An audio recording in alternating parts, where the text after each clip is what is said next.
चलिए जानते हैं आज की देश और दुनिया की लेटेस्ट काम की और महत्वपूर्ण 50 बड़ी खबरों को सिर्फ 10 मिनट में। पर अभी तक आपने इस वीडियो को लाइक नहीं किया तो लाइक कर दीजिए। अगर आपका आधार कार्ड 10 साल पुराना है तो उसे तुरंत अपडेट करवा लें। 14 जून तक ये सुविधा मुफ्त है, इसके बाद शुल्क लगेगा। वही अपडेट नहीं कराने पर बैंक, सब्सिडी और अन्य सेवाओं में दिक्कत आ सकती है। रूस के राष्ट्रपति व्लादिमीर पुतिन एक बार फिर भारत दौरे पर आ सकते हैं। वह ब्रिक्स शिखर सम्मेलन में हिस्सा लेने आएंगे, जो सितंबर में आयोजित हो सकता है। इससे पहले वह दिसंबर 2025 में भारत रूस वार्षिक शिखर सम्मेलन में शामिल हुए थे। इस्लामाबाद में सेरेना होटल के आसपास सुरक्षा कड़ी कर दी गई है। कई सड़कों को सील किया गया है और सूत्रों के मुताबिक अमेरिका और ईरान के बीच संभावित बातचीत को लेकर तैयारियां चल रही हैं। दिल्ली के हैदराबाद हाउस में प्रधानमंत्री नरेंद्र मोदी ने ऑस्ट्रिया के चांसलर के साथ प्रतिनिधिमंडल स्तर की बैठक की। इस दौरान विदेश मंत्री एस जयशंकर और वाणिज्य मंत्री पीयूष गोयल भी मौजूद रहे। बैठक में व्यापार, अर्थव्यवस्था और इंफ्रास्ट्रक्चर समेत कई मुद्दों पर चर्चा हुई। आईआरसीटीसी मनी लॉन्ड्रिंग मामले में लालू परिवार को राहत नहीं मिली है। दिल्ली की अदालत ने सुनवाई 6 मई तक टाल दी है। ईडी ने लालू यादव, तेजस्वी यादव, राबड़ी देवी समेत कई लोगों के खिलाफ चार्जशीट दाखिल की है। पश्चिम बंगाल में चल रही मतदाता सूची के पुनरीक्षण प्रक्रिया एसआईआर को लेकर सुप्रीम कोर्ट ने बड़ा और अहम फैसला सुनाया है। कोर्ट ने यह सुनिश्चित किया है कि चुनाव से ठीक पहले तक अपीलीय ट्रिब्यूनल से मंजूरी पाने वाले लोगों को मतदान अधिकार दिया जाएगा। महिला आरक्षण बिल पर प्रधानमंत्री नरेंद्र मोदी ने लोकसभा में बड़ा बयान दिया। उन्होंने कहा कि यह बिल राजनीति के लिए नहीं है, बल्कि देश की महिलाओं के सशक्तिकरण के लिए लाया गया है। नोएडा हिंसा मामले में पुलिस ने कार्रवाई तेज कर दी है। अब तक करीब 65 लोगों को गिरफ्तार किया गया है, जिनमें कई एक्टिविस्ट भी शामिल हैं। यह हिंसा मजदूरों के वेतन बढ़ाने की मांग को लेकर हुए प्रदर्शन के दौरान भड़की थी। सीएम योगी आदित्यनाथ ने आदेश दिया है कि 1 अप्रैल से बढ़ा हुआ वेतन श्रमिकों को दिया जाए। साथ ही उपद्रव करने वालों के खिलाफ सख्त कार्रवाई और उनकी तस्वीरें सार्वजनिक करने के निर्देश भी दिए गए हैं। नोएडा हिंसा मामले में बड़ा खुलासा हुआ है। जांच में सामने आया है कि पत्थरबाजी करने वाले सभी लोग श्रमिक नहीं थे। 66 गिरफ्तार लोगों में से 45 श्रमिक नहीं निकले। पुलिस को शक है कि कुछ लोग अर्बन नक्सल नेटवर्क से जुड़े हो सकते हैं।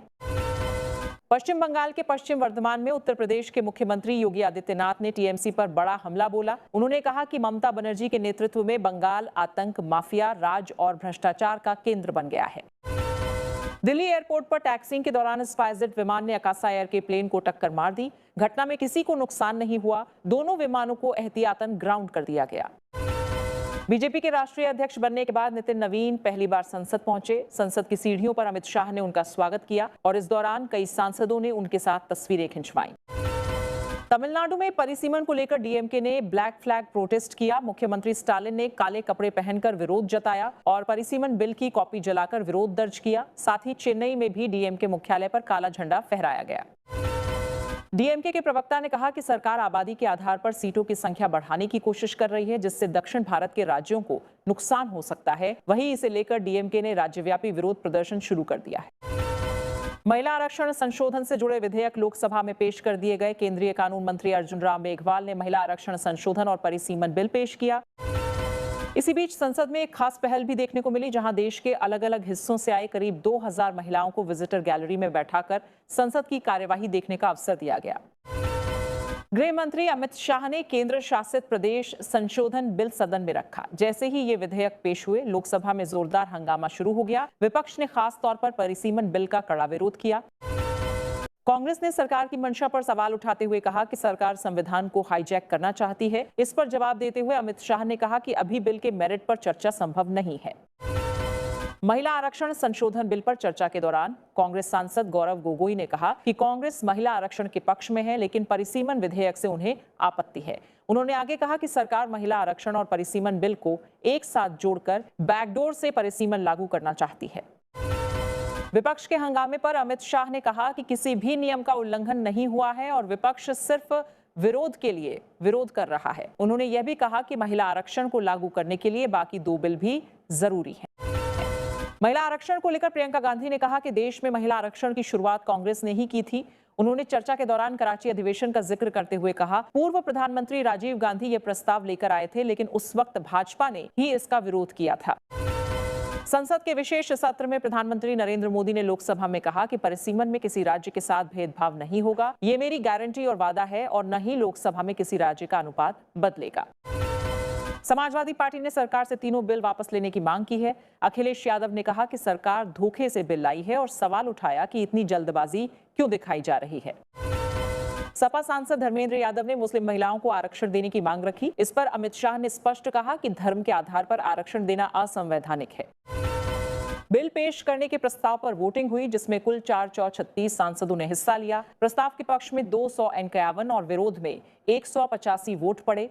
प्रस्ताव पास होने के बाद सदन में इन बिलों पर विस्तृत चर्चा शुरू हो गई। केंद्रीय मंत्री अर्जुन राम मेघवाल ने बहस की शुरुआत करते हुए कहा कि यह दिन इतिहास में स्वर्ण अक्षरों में लिखा जाएगा। उन्होंने कहा कि इस बिल से महिलाओं को सामाजिक, आर्थिक और राजनीतिक न्याय मिलेगा। अंतर्राष्ट्रीय मोर्चे पर अमेरिका के साथ बढ़ते तनाव के बीच ईरान ने सख्त रुख अपनाया है। ईरान ने चेतावनी दी है कि अगर हालात बिगड़ते हैं तो वह रेड सी, ओमान सागर और पर्शियन गल्फ में व्यापारिक गतिविधियों को रोक सकता है। दिल्ली में कल से जनगणना की प्रक्रिया शुरू हो गया है। पहले चरण में घर घर जाकर मकानों और परिवारों से जुड़ा डाटा इकट्ठा किया जाएगा। वहीं ये चरण 15 मई तक पूरा करने का लक्ष्य रखा गया है। यूपी के संभल में बड़ा बुलडोजर एक्शन हुआ है। प्रशासन ने सरकारी जमीन पर बनी ईदगाह को गिरा दिया। करीब 7 बीघा जमीन पर अवैध कब्जा हटाया गया और भारी पुलिस बल की मौजूदगी में यह कार्रवाई पूरी की गई। लेबनान और इजराइल के बीच वार्ता को लेकर संयुक्त राष्ट्र ने बयान जारी किया है और इसे शांति की दिशा में महत्वपूर्ण कदम बताया है। दिल्ली में प्रदूषण के खिलाफ सरकार ने बड़ा कदम उठाया है। डीटीसी के बेड़े में जल्द ही 150 नई इलेक्ट्रिक बसें शामिल की जाएंगी, जिससे यात्रियों को बेहतर और पर्यावरण अनुकूल सुविधा मिल सकेगी। इसके अलावा दिल्ली में CAGTS एम्बुलेंस की संख्या 331 से बढ़ाकर 300 NK1 की जा रही है और इसे भविष्य में 1000 तक बढ़ाने की योजना है, जिससे वरिष्ठ नागरिकों और आपातकालीन सेवाओं को मजबूती मिलेगी। पश्चिम बंगाल के हावड़ा में शुभेंदु अधिकारी की रैली के दौरान TMC कार्यकर्ताओं के घुसने से माहौल गर्मा गया। शुभेंदु अधिकारी नाराज हो गए और उन्होंने थाना प्रभारी को हटाने की मांग की। जम्मू कश्मीर के अखनूर इलाके में पुलिस का सर्च ऑपरेशन लगातार जारी है। सुरक्षा एजेंसियों को आशंका है कि पाकिस्तान की ओर से ड्रोन के जरिए ड्रग्स और हथियार गिराए जा सकते हैं, जिसके चलते पूरा इलाका हाई अलर्ट पर रखा गया है। पाकिस्तान के लाहौर में लश्कर-ए-तैयबा के सह संस्थापक मौलाना आमिर हमजा पर बड़ा हमला हुआ है। बताया जा रहा है कि कार में बैठे हमजा पर अज्ञात बंदूकधारियों ने हमला किया। दिल्ली सरकार ने प्रदूषण से निपटने के लिए 200 अतिरिक्त एंटी स्मॉग गन तैनात करने के निर्देश दिए हैं। साथ ही सड़कों की सफाई के लिए मैकेनिकल क्लीनिंग और लिटर पिकर्स पर भी जोर दिया जा रहा है। फीफा सीरीज के तीसरे स्थान के प्लेऑफ मुकाबले में भारतीय महिला राष्ट्रीय टीम ने मलावी को हराकर शानदार जीत दर्ज की है। इससे पहले सेमीफाइनल में भारतीय टीम को केन्या के खिलाफ हार का सामना करना पड़ा था। दिल्ली पुलिस ने एक शातिर आरोपी को गिरफ्तार किया। आरोपी डेटिंग और मैट्रिमोनियल एप्स पर फर्जी प्रोफाइल बनाकर खुद को डॉक्टर, प्रोड्यूसर या बिजनेसमैन बताकर महिलाओं को शादी और प्यार का झांसा देकर फंसाता था। इसके बाद उनके निजी वीडियो बनाकर ब्लैकमेल करता था। अब तक वह 500 से ज्यादा महिलाओं से करीब 2 करोड़ रुपए की ठगी कर चुका है। ऑस्ट्रेलिया के मेलबर्न में एक तेल रिफाइनरी में भीषण आग लग गई, जिससे पूरे इलाके में अफरा तफरी मच गई। वहीं प्रधानमंत्री एंथनी अल्बनी ने इस घटना पर चिंता जताई और कहा कि इसका असर लंबे समय तक रह सकता है। तेहरान में ईरान और पाकिस्तान के बीच कूटनीतिक गतिविधियां तेज हो गई हैं। पाकिस्तान के आर्मी चीफ असीम मुनीर की मौजूदगी में उच्च स्तरीय बैठक हुई है और उम्मीद जताई जा रही है कि अमेरिका से जुड़े मुद्दों पर भी चर्चा की जाएगी।